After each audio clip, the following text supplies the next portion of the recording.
Gilles-René Vanier, bonjour. Bonjour. Vous êtes traducteur, vous intéressez aux textes coloniaux, Oui. publiés durant la période coloniale dans les pays africains. L'échange de ce jour portera sur quelques numéros de la revue Africa, revue de l'Union évangélique africaine. Davantage axé sur deux points. Les méfaits les excès de la colonisation et davantage la valorisation de la culture africaine, bien la présentation de la culture africaine par les auteurs de ces temps, tels qu'ils la voyaient. Oui. Alors, pour commencer, l'action de la revue était spécifiquement orientée vers une logique missionnaire. Il semble que c'était davantage les missionnaires protestants qui étaient... C'était une revue, Africa, qui racontait l'action des missionnaires, toutes les actions, qui également donnait un point de vue sur l'avancée de la colonisation en Afrique. Donc c'était une revue assez complète sur l'Afrique coloniale de l'époque. Les missionnaires allemands. Missionnaires allemands, missionnaires dits évangéliques, c'est-à-dire protestants. Oui, d'accord. Il y a d'ailleurs, dans le numéro 7, publié en juin 1894, Gustav Müller, le pasteur Gustav Müller, présentait déjà, ou alors combattait les méfaits des expéditions coloniales, qu'elles soient publiques ou privées. Oui. Oui, parce que les expéditions coloniales, à l'époque, on se déplaçait avec des porteurs. Quand on se déplace avec des porteurs, on a une autonomie à peu près de nourriture de 1 mois maximum. Parce qu'ensuite, il n'y a plus rien. On a mangé tout ce qu'on a porté. Conclusion, les expéditions devaient trouver de la nourriture en route. Donc il y avait 2 solutions. L'acheter, ou plutôt la troquer contre des marchandises européennes, qu'on transportait et qui pesaient beaucoup moins lourd que la nourriture. Ou alors prendre le fusil et forcer les autochtones à livrer un bœuf ou des récoltes, ou alors aussi se servir directement dans les récoltes. Alors il y avait les 2 types d'expéditions, certaines vertueuses, qui se déplaçaient sans faire de mal, en échangeant, et d'autres qui préféraient utiliser la force. Bien sûr, les missionnaires protestants, à l'époque, ils s'élevaient contre les excès de la colonisation. Alors, peut-on savoir s'ils étaient contre la colonisation ou contre les excès de la colonisation? Il n'y a pas de colonisation sans excès.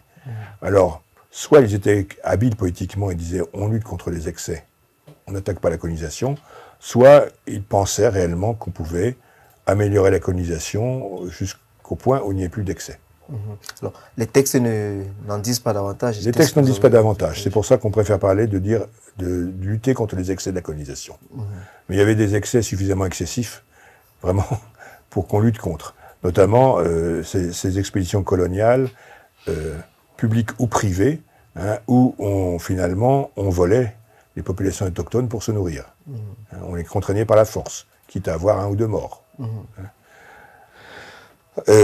Bien sûr, c'était tout à fait contre-productif dans le cadre de la pacification, parce que n'oublions pas qu'il y avait 3 millions d'autochtones, 1500 Allemands. Donc on ne peut pas gouverner uniquement par la force, il faut aussi gouverner par le sens politique. Les stratégies...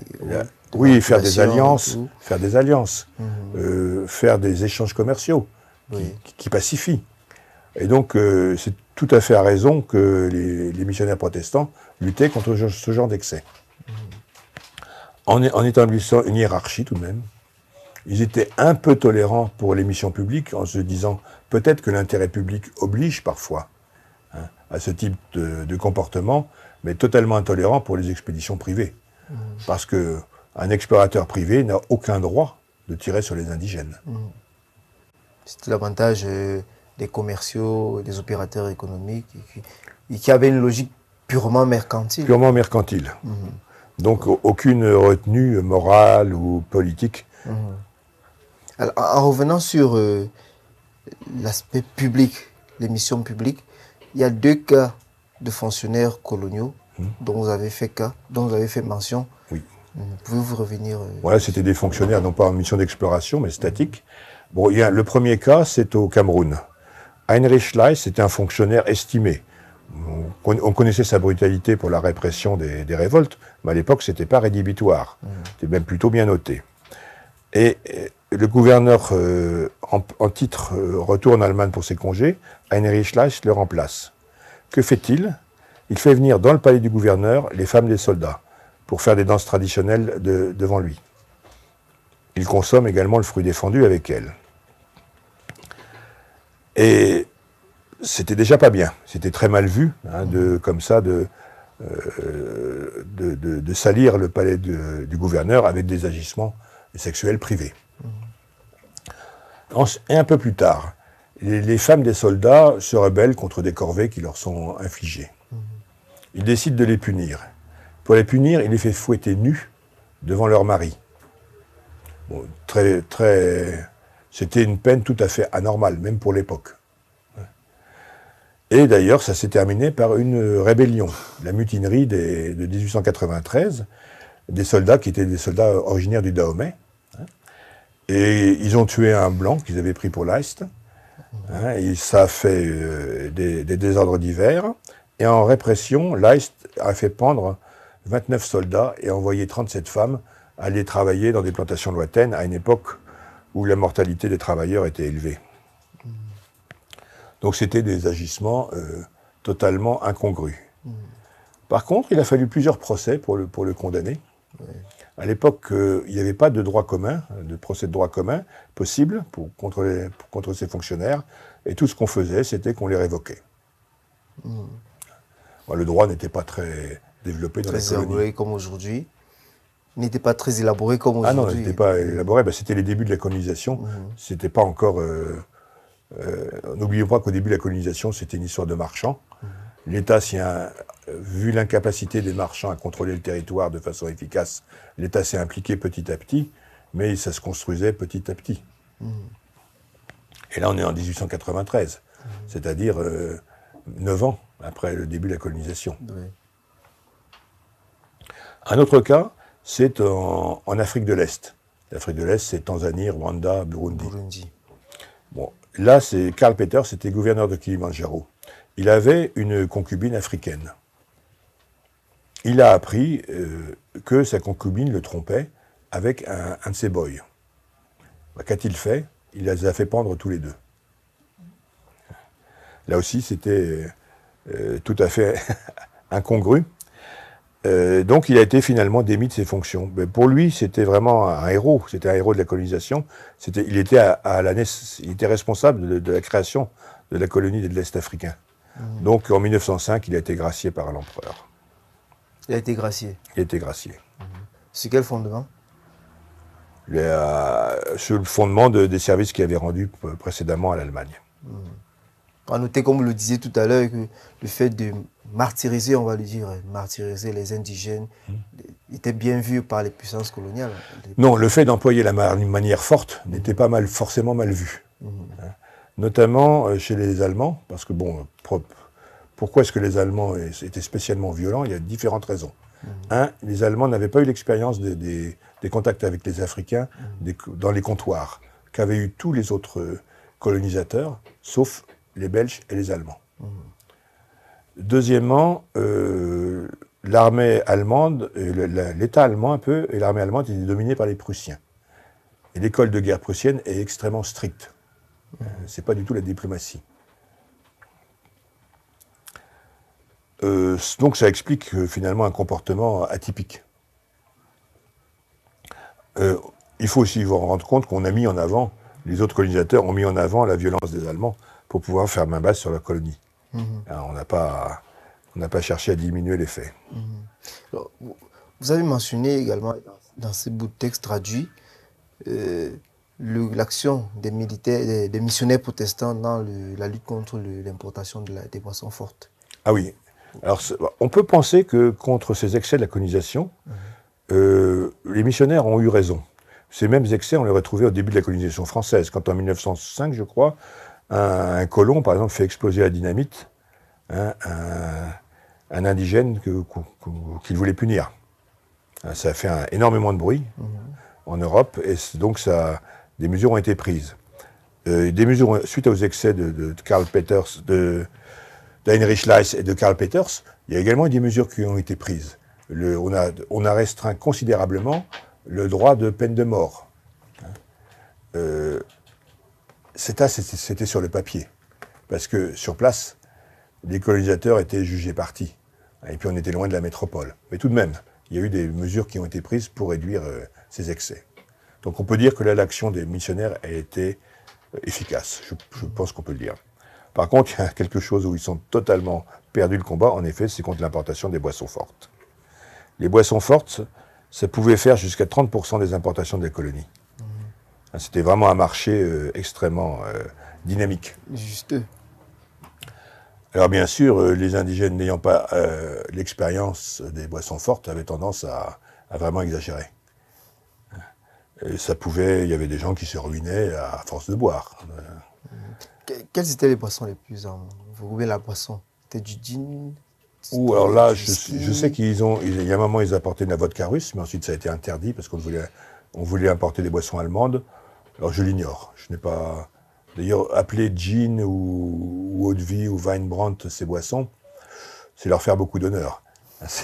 C'était vraiment des mauvais alcools, des moins chers possibles. Ouais. D'accord.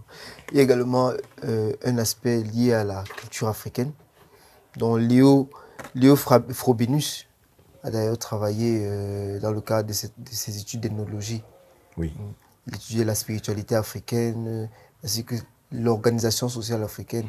Et il rendait compte de ce que la tradition africaine était marquée dans le champ, bien dans le temps de l'évolution sociale des religions. Oui, même dans la progression de l'humanité vers la culture. Parce que Léo Frobenius, il est un peu moins prudent que les ethnologues actuels qui n'osent plus parler de religion. Parce que c'est toujours assez difficile de parler de religion. Léo Frobenius utilisait les mythes, l'étude des mythes, pour connaître l'évolution de la pensée religieuse. Donc il distingue une première étape, qui est l'étape des chasseurs-cueilleurs, avec l'animalisme. C'est-à-dire l'homme se considère comme un animal parmi les autres. De cette époque de l'animalisme, il reste même dans nos sociétés, il reste des traces, même en Europe, il n'y a pas de problème. On va parler en Afrique, on va parler du totem. Le totem, c'est vraiment de l'animalisme, puisqu'on a pour totem des animaux. Et puis également... On parlait des hommes léopards. Également les hommes léopards. C'est une sorte de totem vivant.